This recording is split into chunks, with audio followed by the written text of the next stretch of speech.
Noite incrível, estamos aqui e eu não sei se o áudio hoje vai sair. Vamos lá.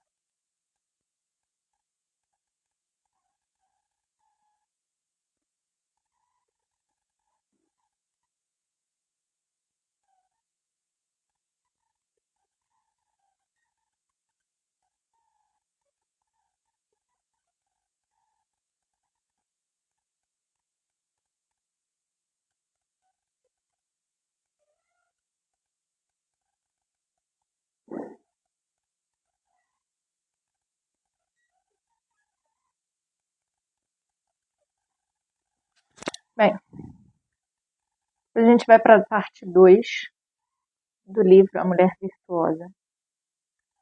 E hoje a gente começa a falar sobre a missão da mulher, né? Então, a gente já começa com essa questão. Qual é o propósito que a mulher deve cumprir, do qual ela seria, do qual seria exaltada acima seria exaltada indevidamente e abaixo seria injustamente degradada. Essa questão, ela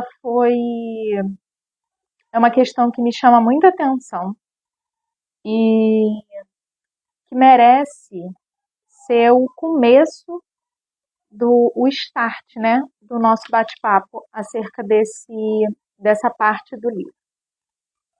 E aí ele vem apresentando o propósito da criação da mulher, segundo a Bíblia, que é para ser ajudadora do homem, e cita aqui algumas partes de Gênesis, né? Que diz: E disse o Senhor, não é bom que o homem esteja só, far-lhe-ei uma ajudadora adequada para ele. Depois é reforçada essa ideia de ajudadora do homem. Porém, a gente sabe que ajudar não deve ser visto de uma forma pejorativa, com um ar inferior. Muito pelo contrário, por quê? Mas mais para frente desse capítulo, né, ele diz que a mulher, a região da onde ela foi tirada, onde foi tirada de Adão para a criação da mulher, mostra que ela não deve nem ser superior nem inferior. E isso é bem interessante, a gente vai chegar lá dentro desse tema.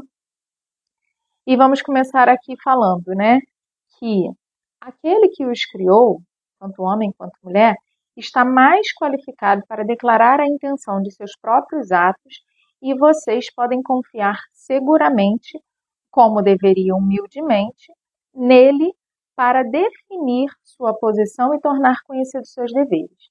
Assim como o homem, a mulher tem uma vocação celestial para glorificar a Deus, com o fim de sua existência e cumprir todos os deveres e desfrutar de todas as bênçãos de sua vida religiosa. Mais à frente ele diz: em Cristo Jesus não há diferença entre homem e mulher, mas todos estão em um mesmo nível em termos de obrigações, deveres e privilégios. Eu vou repetir: obrigações, deveres e privilégios. Todos nós estamos no mesmo nível. E aí ele vem confirmando, né, essa ideia de ajudadora, uma ajudadora adequada, uma ajudadora idônea. Então a mulher, ela foi feita para o homem, tá? Até esse ponto a gente não tem nem muito o que falar.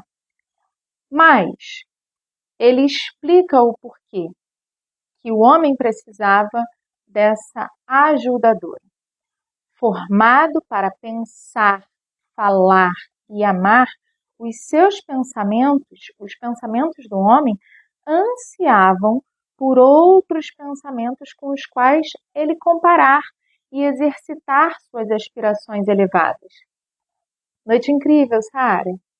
E aí, diz que as características do homem íntegro, desejar alguém que simpatizasse com ele em suas alegrias, assim como é característico do homem caído desejar alguém que simpatize com ele em suas tristezas, foi criado Eva. Foi trago Eva, né? E ela foi um presente espontâneo de Deus. para Adão. A sua livre vontade, a vontade livre de Deus, decidiu dar esse presente para Adão. Por quê? A gente pode afirmar isso? Porque ele, antes que Adão desse nome a todas as criaturas, ele diz, não é bom que o homem ande só.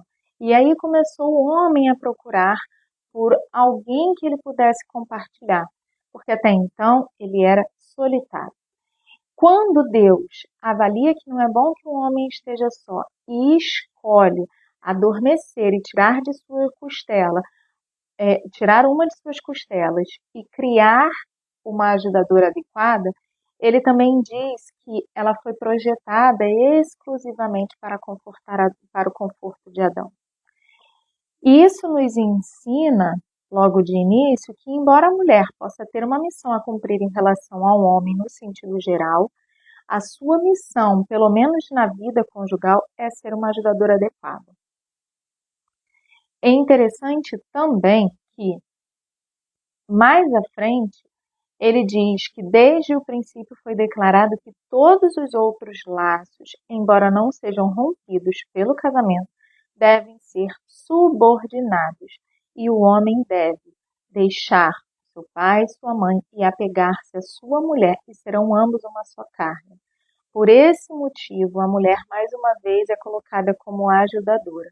Ela vem para complementar, para unir, né? E o local da onde a mulher foi tirada, mostra exatamente aonde ela deve estar ao longo da sua vida com o homem, né? Ao seu lado, porque ela foi tirada de uma de suas costelas lateral, tá?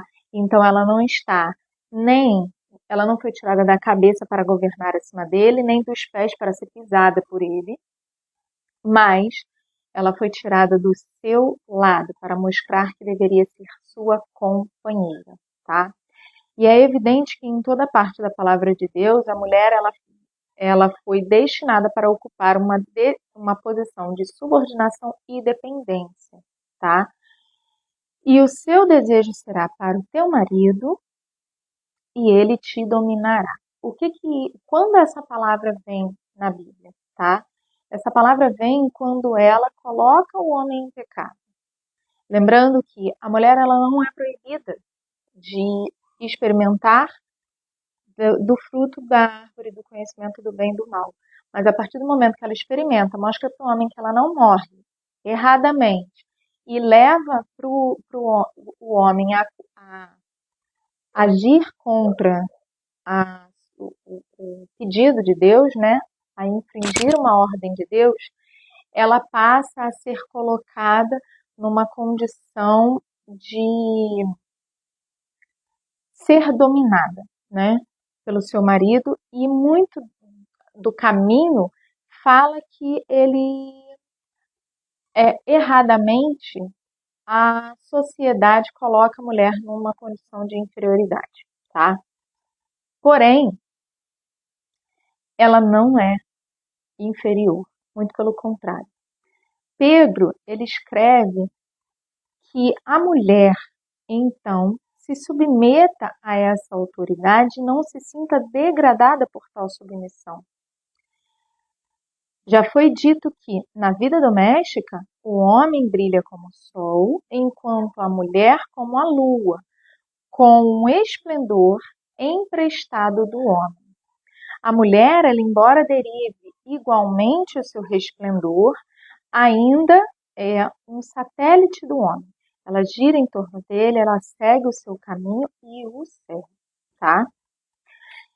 E a posição e a missão da mulher, elas estão resumidas no amor, na submissão ao marido. A mulher, então, ela, independentemente da relação que ela possa ter com a sociedade em geral, deve se considerar principalmente chamada a promover o conforto do homem em suas relações privadas.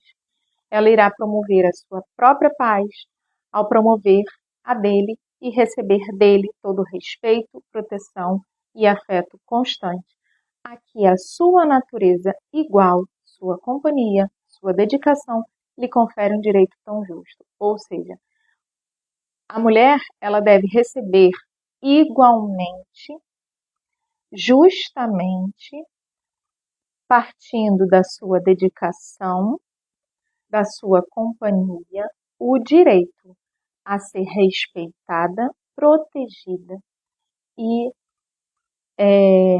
ter seu afeto constante, tá? E mais à frente ele continua: naquela companhia em que a mulher foi designada para oferecer ao homem, deve estar incluída, é claro, as funções simpáticas do consolador.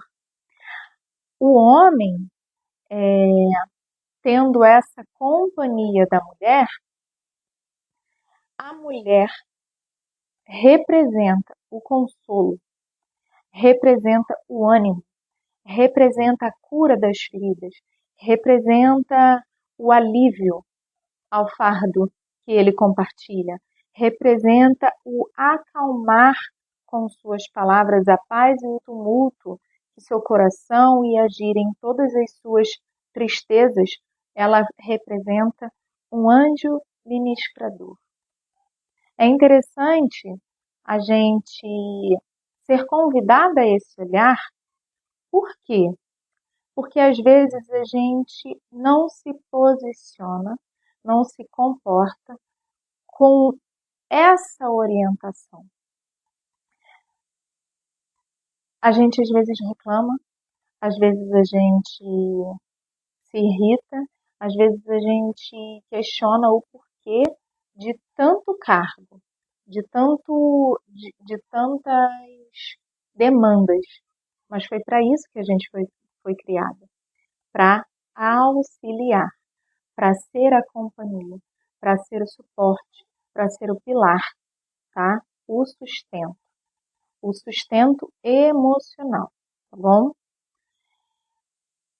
E ela não deve se recusar a oferecer conselhos de sabedoria que a sua prudência sugere, nem ele deve recusar a recebê-los.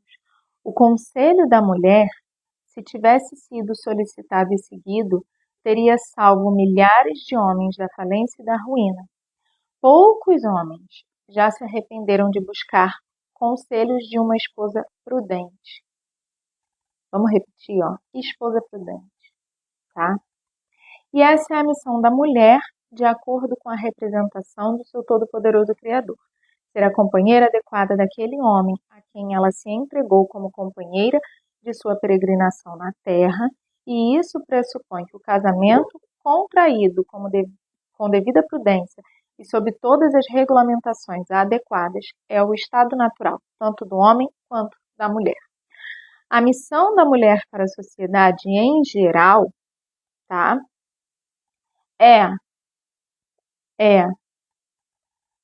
de uma estrutura adequada, de um conselho, de uma direção, de um convite à prudência, de um acalento, de um reconforto. É por isso que tantas e tantas vezes é repetido que a mulher, ela é emoção, ela é amor, ela é aconchego, tá? Então diz aqui que toda mulher, ela seja rica ou pobre, casada ou solteira, possuir um círculo de influência no qual, de acordo com o seu caráter, está exercendo uma certa quantidade de poder para o bem ou para o mal, toda mulher está contribuindo de alguma forma para a elevação ou degradação da nossa nação. Como a gente falou ontem, né, a mulher, ela tem o poder transformador, ela tem o poder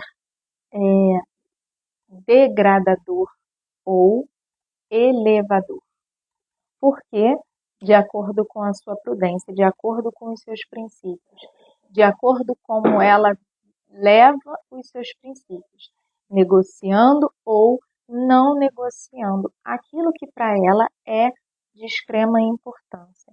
Por isso que diz que a mulher prudente, a mulher sábia, a mulher virtuosa,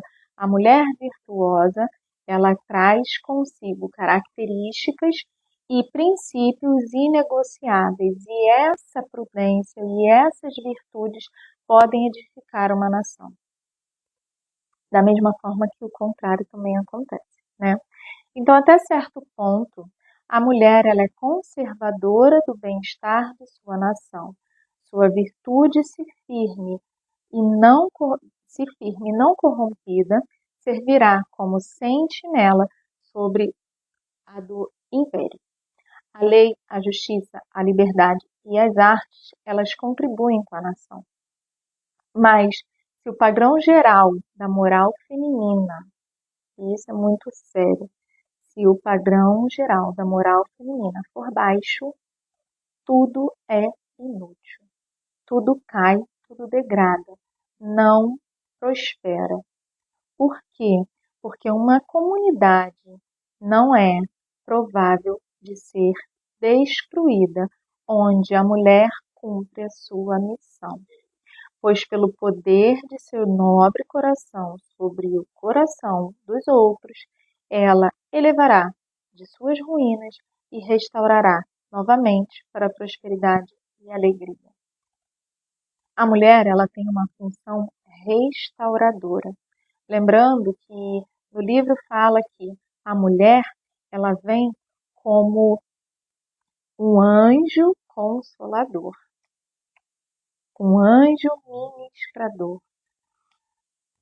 E o interessante é que a gente vê, né, já caminhando aí para o fim, a gente vê que a mulher atualmente, ela é instigada, ela é seduzida a corromper a sua natureza para brigar por um status, por um local aonde ela não deveria estar.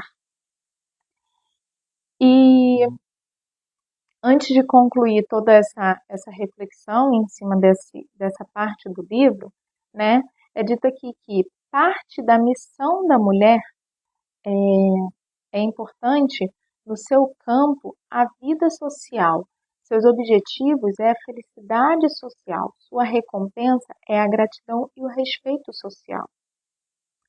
E nesse instante, eu venho fazer uma pergunta. O que você tem feito atualmente no seu dia a dia, em todos os ambientes onde você frequenta? Tem trago essa felicidade social? Tem buscado essa felicidade social? O respeito social? Porque são princípios em que a mulher, né, lembrando que ela é a mãe da humanidade, lembrando que é dela da onde vem do seu ventre, da onde vem todos os grandes imperadores, todos os homens de respeito, toda a linhagem partiu, né, depois de Adão e Eva, partiu do ventre de uma mulher. A responsabilidade de edificação social, de ensinar generosidade, respeito, amorosidade, companheirismo, acalento, aconchego, gentileza, empatia, tudo isso parte do que a mulher ensina, do que a mulher passa adiante, da forma como ela se comporta e pratica todas essas virtudes. Porque sim, são virtudes, está dentro de você. Se você não trabalhar como um músculozinho, elas vão ficando fracas e passamos a negociar esses princípios, essas virtudes, essas qualidades que toda mulher tem. E antes da gente concluir esse pedaço, eu quero falar sobre a questão do lar, né? Porque o lar é o cenário adequado para a ação e a influência da mulher. E levantemos aí mais uma questão. Como está o seu lar? E eu vou ler esse trechinho onde explica o que é lar, o que o que devemos entender como um lar, tá? Então a palavra lar, o elísio do amor, o berço da virtude, o jardim do prazer, o templo da concórdia, o círculo de todos os relacionamentos ternos, o playground da infância, a morada da maturidade, o refúgio da velhice, onde a saúde adora desfrutar de seus prazeres, a riqueza se entrega às suas luxúrias e a pobreza suporta seus rigores, onde a doença pode melhor suportar suas dores e a natureza agonizante expirar, que lança em seu encanto sobre aqueles que estão dentro do seu círculo encantado e até envia suas atrações através de oceanos e continentes, atraindo para si os pensamentos e desejos do homem que vagueia para os antípodas. Este lar doce lar é a esfera da missão da mulher casada, tá? Lembrando que a gente ainda vai falar sobre a questão da mulher solteira, o posicionamento dela, uma exortação ao seu comportamento, mas que tenhamos em mente a proposta original da mulher. É interessante porque quando solteira a mulher anseia por um companheiro, porque por mais que as mulheres digam que vivem bem só, tá? Há na sua essência, na sua natureza, um anseio por ser essa companheira, por ser essa ajudadora. E é por isso que a maioria das mulheres se coloca em um lugar de servir ao próximo, cuidar do outro, um desejo constante de estar cuidando, porque o cuidar também é ajudar, o zelar pelo outro também é ajudar. E essa é a função da mulher quando solteira, de estar sempre cuidando, auxiliando, nunca brigando, nunca guerreando. Há uma necessidade brutal em desconstruir o papel de cuidadora, de ajudadora, né, que a mulher tem em sua natureza, em sua essência. É tão gostoso a gente cuidar dos nossos filhos quando a gente tem filhos, é tão gostoso cuidar dos nossos irmãos quando temos irmãos, é tão gostoso cuidar do nosso próximo, né? É tão gostoso cuidar do nosso marido, é tão gostoso cuidar da nossa família, mas há, há uma desconstrução, né? Um ativismo que desconstrói a essência da mulher e coloca ela numa condição de estar sempre brigando por um espaço que muitas das vezes, e eu falo por mim, tá? A gente, no fundo, a gente nem gostaria de ocupar, a gente nem deseja ocupar. E há uma cobrança, né? Uma cobrança da sociedade de que a mulher tem que isso, a mulher tem que aquilo, mas a essência da mulher, ela não pode ser desconstruída. Porque quando a gente desconstrói essa natureza nossa de necessidade de cuidar, necessidade de ser uma companheira, de ser uma ajudadora, quando a gente desconstrói isso, a gente começa a viver insatisfeita. A gente nunca vai estar contente com o que tem. A gente vai estar sempre achando que está faltando algo. E esse algo que está faltando é deixar a sua natureza fluir. É deixar a sua essência tomar a frente. Não tem problema nenhum em querer cuidar. Não tem problema nenhum em querer ser uma ajudadora, em querer ter um lar forte, em querer ter uma estrutura familiar saudável, adequada. Não há problema nenhum em não querer estar disputando o mercado de trabalho. Da mesma forma que não há problema nenhum se você quer estar no mercado de trabalho, se você quer, mas isso tem que ser do seu íntimo. Isso não tem que ser imposto, isso não tem que ser uma cobrança externa em cima de você. Não pode desconstruir a sua natureza. Não desconstrua mais a sua natureza. Não aceite meias verdades. Se você não está feliz com a vida que você tem hoje, se você não está satisfeita, se há um vazio, muito provavelmente é porque a sua natureza, a sua essência esteja corrompida em algum nível, em algum aspecto. Por quê? Porque às vezes a gente foi criado num lar onde já existia esse ruído externo e essa desconstrução de que a mulher estava errada em servir, a mulher estava errada em ajudar, a mulher estava errada em cuidar. E não há nada de errado nisso. O errado é fugir à nossa essência, à nossa natureza. Para que nós fomos criados? Lembrando que não há nada de pejorativo em ser uma ajudadora do marido. Não há nada de pejorativo em ser o alicerce do seu lar, uma cuidadora do seu lar. Muito pelo contrário. Como tudo na sociedade, como todos têm uma função indispensável, desde o carinha lá que planta, até o carinha que entrega, até a mocinha do caixa do mercado, para a gente ter o nosso alimento. Todos somos importantes, todos temos uma função social. E a mulher também tem essa função social. Há necessidade de alguém cuidando do seu lar, há necessidade de alguém ajudando o seu marido, há necessidade de alguém plantando, acolhendo e cumprindo as demandas de um lar, tá? E esse livro, ele traz muito sobre a reflexão desse papel da mulher, dessa necessidade que a nossa natureza tem em estar cuidando e não guerreando. É cansativo e fisicamente,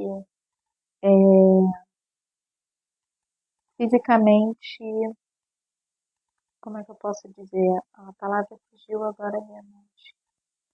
É fisicamente desleal uma mulher tá guerreando. A única batalha que a gente deve travar é por manter viva essa nossa essência, essa nossa natureza. Esse propósito da nossa existência, né? Amanhã a gente vem falar sobre a descrição da mulher virtuosa, tá?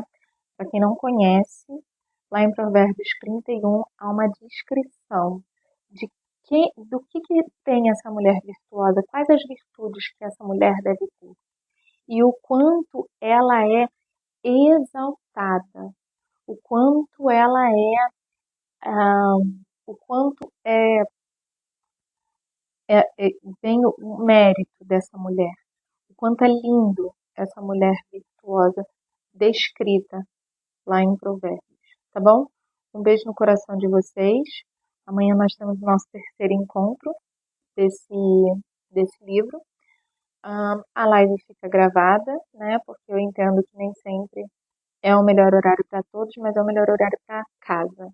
Então, manteremos esse horário, tá? Enquanto estiver dando certo, estaremos aqui nesse horário e quando não der certo, a gente vê o horário que vai dar certo, tá? Beijo no coração de cada um, fiquem com Deus e até amanhã.